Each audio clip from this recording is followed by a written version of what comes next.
Such crazy weather in 2024. So my Nanking cherries are waking up like a month early. Zone 6, February, late February. And I got flowers on them. Come join me in the cast.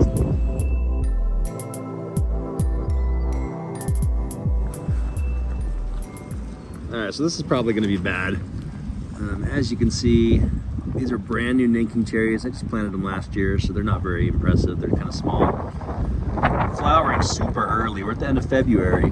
These aren't supposed to flower until like late March. So I don't know what's gonna happen. I'm pretty sure we're gonna have a frost tonight. Bunch of cuttings. And those just might be flowering just out of survival, but I know for a fact these ones at least are rooted and they're flowering out. So we'll see if I get any fruit this year. I mean, I do have a lot of buds that haven't opened yet. But I think all my flower buds are opening. I think a lot of those are just shoot buds or leaf buds. So I don't know. We'll see what happens.